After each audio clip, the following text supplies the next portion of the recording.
It's important we understand that the Big Bang Theory wasn't proposed as a means of objecting to the belief in a God that created the heavens and the earth. That's why you'll find Christians who believe that God could have used the Big Bang as a tool for creating the universe, including planet Earth. I'm talking about Christians ranging from Christian theologians to Christian apologists to Christian scientists, Christian archaeologists, and even Christian believers like you and I. But what seems to be a bit of stretch to me is when you find Christians who believe that God could have used the process of evolution as his tool for creating all living species that exist today, including humans. The truth is this: in our ongoing origin series, we have looked at the Big Bang Theory and the theory of evolution. And we observed that there are scientific evidences that are in line with the Big Bang Theory and the theory of evolution. But if we are to accept everything that the Big Bang Theory and the theory of evolution proposes, as a Christian, you'll be accepting ideas, concepts, and views that are directly in opposition to what the Bible teaches and the character, nature, and person of God. For instance, we know that the theory of evolution by natural selection suggests that some living species died while some other living species evolved to become higher living species, up until humans arrived on the scene. This theory suggests that death happened before humans existed or before the fall of man, which is contrary to the Bible, which says that death happened as a result of sin and sin happened as a result of Adam and Eve's disobedience to God's command. These two different views cannot be reconciled, but you will notice the title of this episode. I did not title it Science versus God, as though you either believe in God or you believe in science. I did not say science versus the Bible, as though science makes its own truth claims and the Bible makes its own truth claims, and on different levels, both truth claims contradict one another. Is it possible for science to have a particular truth claim? And on the other hand, the Bible has its particular truth claim. And both truth claims contradict one another, but still both truth claims are true. The answer is yes. And here are two examples. According to science, it is impossible for a virgin to conceive a child. But in the Bible, a virgin named Mary conceived a child named Jesus. My second example is that according to science, no human can walk on water with his bare feet or with his regular ordinary sandal. But according to the Bible, Jesus Christ walked on water. Not only Jesus Christ, but also Peter. A response to these two examples that I've given is that the Bible's truth claims are supernatural events that happened and not natural daily occurrences. That's why I've titled this episode Origin, Christianity's Creator and Creation, Science versus the Supernatural. Science deals with what we can observe in the natural world, what we can see, what we can observe with our five senses, or natural occurrences based on fundamental laws that are guiding the universe. On the other hand, the supernatural is about things that are beyond the natural aspect of life. There are different scientists who believe that all that is to this universe is the natural realm, nothing more. There are other scientists who believe in the metaphysics when it comes to things like freedom, justice, emotions like love, sadness, hatred, or properties like numbers and the fundamental laws of nature. There are also scientists who believe in the supernatural. But can science test supernatural occurrences? Here are two reasons why this cannot work. Number one, scientific tools for carrying out analysis, research, and experiments are not adequate to fully test out supernatural occurrences. For instance, in a supernatural occurrence where a person born blind can now see, there might be evidences, medical records showing that this particular person was born blind. Science can confirm that this person can now see, but science cannot explain how it's happened.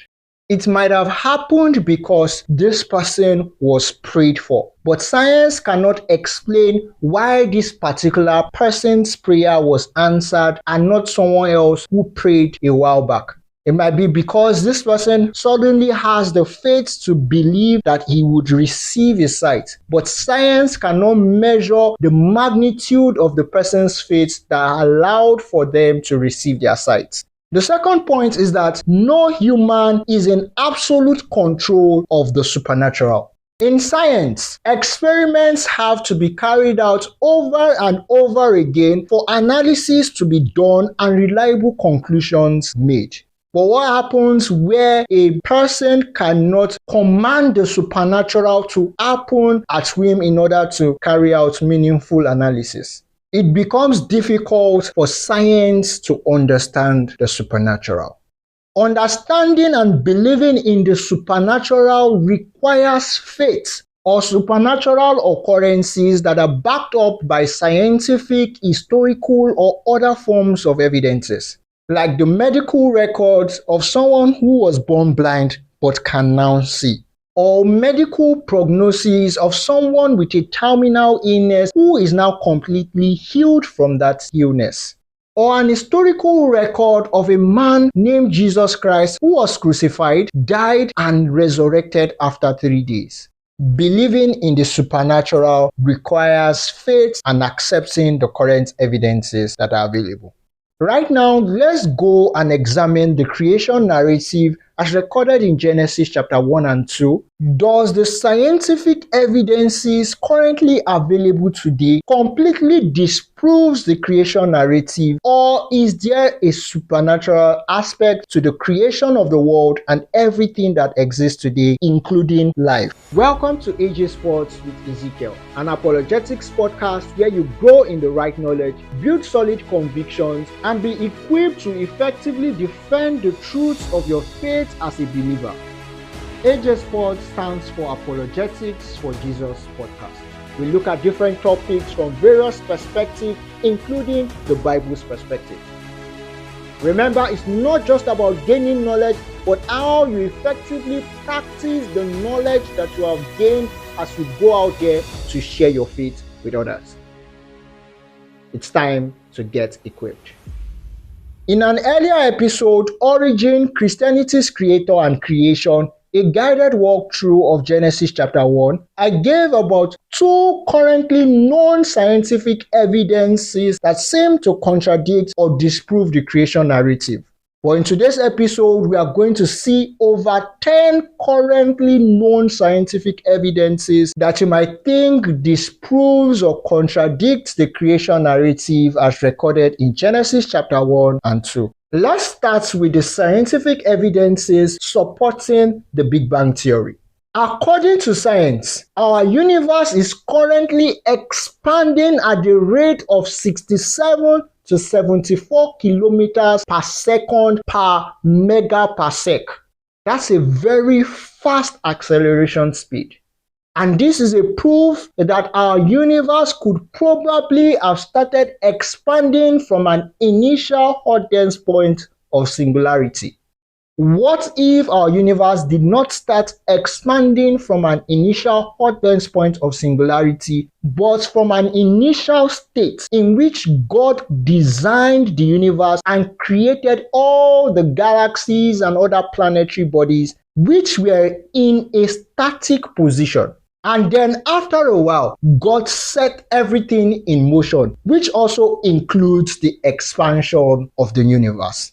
Someone can make the scientific objection that it is impossible for the galaxies and other planetary bodies to have been in a static position, because what then contributed to the velocity of each planetary body or the acceleration speed of the universe? This is a very valid scientific objection. But let me offer a biblical proof that shows the possibility of my view happening via supernatural means. In Joshua chapter 10 verses 12 to 14, we are told that Joshua is in a battlefield and the sun is setting, and then Joshua commands the sun to stand still. In science, we know that it is not the sun that orbits around the earth, but instead the earth and other planetary body orbits around the sun, and each planet rotates on its axis. So if the sun stood still and did not set for almost an entire day, it means that the earth stopped rotating on its axis or slowed its speed down to allow the sun to take an entire day before it sets. Scientifically, it is impossible. If the earth were to stop rotating on its axis or to slow down its speed, it will lead to certain catastrophe. But the same God who is able to stop the earth from rotating on its axis or slow its speed down is able to stop and ensure that whatever catastrophe is supposed to happen will not happen. That same God who is able to stop or slow the rotation speed of the earth is also able to ensure that the rotation speed of the earth gets back to its normal speed. The same God who created the universe at the beginning with everything in a static position is able to cause the galaxies and other planetary bodies to start moving at its predetermined velocity and the universe to start expanding at its constant expansion rate. An example that we might be able to relate with is balloons. They were manufactured in an initial size, and then when we begin to blow air into them, they begin to expand. They do not start expanding from an initial tiny point, but rather from the initial size they were manufactured. Still looking at scientific evidences for the Big Bang, according to scientific analysis and mathematical calculations, the universe should be around 13.8 billion years, and the planet Earth should be approximately 4.55 billion years. But then, there are others who believe that the Earth should be less than 10,000 years old. There are those who are known as old earth creationists who look at the creation narrative in Genesis chapter 1 as one that is not literal. The creation did not happen in a literal 6-day period of time, but rather over thousands and millions of years. So it's possible for the earth to be billions of years old. On the other hand, there are young earth creationists who believe that the 6-day, 24-hour period of time, according to the creation narrative, is actually what it is, and they believe that the earth should be less than 10,000 years. Different people on each side of the debate have put forth scientific evidences supporting their claims. For those who accept that the Earth is 4.5 billion years old, scientific evidences like radiometric dating of rocks, minerals, and other samples gathered on Earth, including samples gathered from Earth's moon, are in line with this view. For those who believe that the Earth can definitely not be billions of years old, but less than 10,000 years old, scientific evidences like lunar recession that talks about the rate at which the moon is receding from the Earth. And if the Earth is billions of years old, then about 1.5 billion years ago, the surface of Earth's moon was actually touching the surface of planet Earth, which would be scientifically impossible. Both sides of this debate have put forth their counter-arguments opposing these different scientific evidences. That's why I would like to suggest a different perspective. What if God created the universe imbued with age, which enables them function appropriately using the fundamental laws of nature or for some other purposes currently unknown to science? In simpler terms, what if God created these planetary bodies to look old, meanwhile they were just newly created? So when scientific analyses like radiometric dating are done from rock samples or other minerals gathered from deep down in the earth, it would appear that the earth is 4.5 billion years old. But in the real-time existence of the earth, it will be less than 10,000 years old. Science may not be able to contradict or confirm this claim because there was no scientific analysis carried out when the earth was initially created. But let me show you a proof that would back this claim, a proof from the Bible. According to the creation narrative in Genesis chapter 1, God created Adam and Eve. And one question I would ask you is, how old was Adam when God created him? Obviously, Adam was less than a day old, but if anyone were to have seen Adam when he was initially created, they would have come to the conclusion that Adam was nothing less than 20 years, or 30 or 40 years. Who knows? But Adam was definitely not a newborn babe who couldn't talk or walk. Adam could talk, Adam could walk, Adam understood the environment he was in, and Adam was even of marriageable age. That means that God created Adam imbued with age. A very strong objection to this view is that it is not only samples or minerals collected from planet Earth that show the Earth to be thousands, millions, or billions of years old, but also fossils that are discovered deep beneath the earth. Fossils of living species and organisms that existed over hundreds of thousands of years ago. I have a response to this. You would notice that it is fossils that are gathered deep beneath the earth that are said to be tens or hundreds of thousands of years. And this is exactly what is expected. But what if the aging process of these fossils have been influenced and affected by the environment they've been buried deep in for thousands of years? The truth is that the debate on how old the earth is still ongoing, and so the view I suggested isn't to provide a solution to end this debate, but rather to blend both sides of this view, showing that it is possible for the earth to indeed appear to be 4.5 billion years old, but in reality it is less than 10,000 years. I am not trying to align science with the Bible or align the Bible with science. My aim is to show that because of the supernatural factor, both truth claims can be true. Right now, let's move on to the creation of planet Earth and other planetary bodies in our solar system. The creation narrative in Genesis chapter 1 only focuses on the creation of our planet Earth, sun, moon, and stars. It doesn't tell us of how God created other planets like Mercury, Venus, or asteroids, or comets, or other planetary bodies. The creation narrative tells us that God created the sun on the fourth day. But the Big Bang theory suggests that the sun was formed before the earth. There have been various responses to these differences. One of which is that different Christian theologians, scholars, scientists, and other Christians suggest that the creation narrative is one that should not be taken literally, whether it's in the number of days of creation or in the order of creation.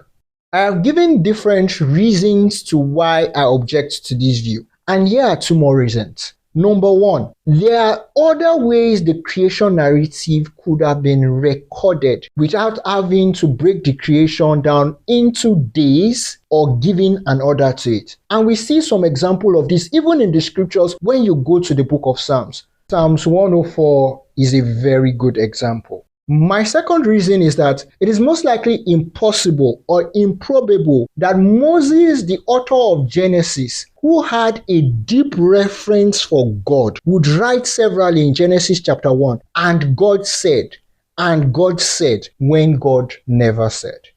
Has anyone, most especially Christian believers, considered the implications on the trustworthiness and reliability of the Bible because of holding on to this view?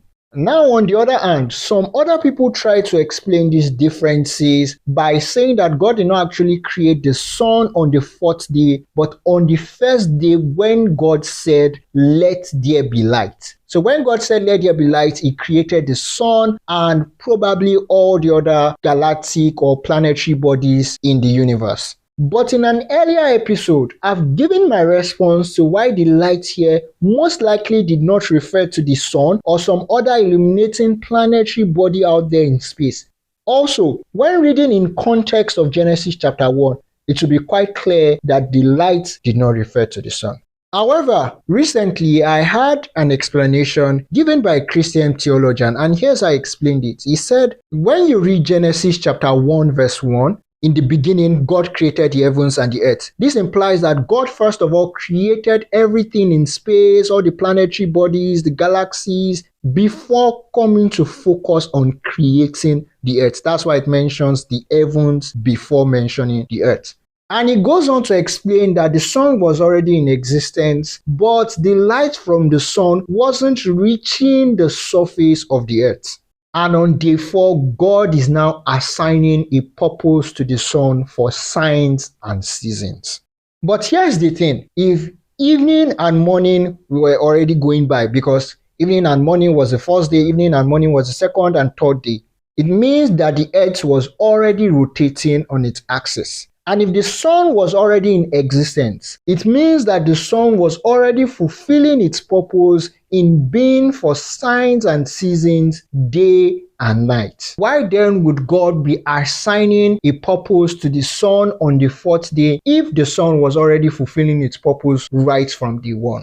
I personally believe that God created the sun on the 4th day, the same day He created the moon and the stars. If God created the sun on the 4th day, then how did God create clouds on the 2nd day, or cause trees and all sorts of vegetations to grow up from the earth on the 3rd day? According to science, the sun is essential for the formation of clouds and for the growth of all sorts of trees, plants, and vegetations. So how then did this happen if not by the supernatural act of God? And I will show you from the scripture where similar events happen by supernatural means. In 1 Kings chapter 18, we see Prophet Elijah giving King Ahab a word of prophecy that rain is about to fall. And then Elijah goes somewhere to pray. He also instructs his servants to go and look towards the sea. And the servant does this about 7 times. On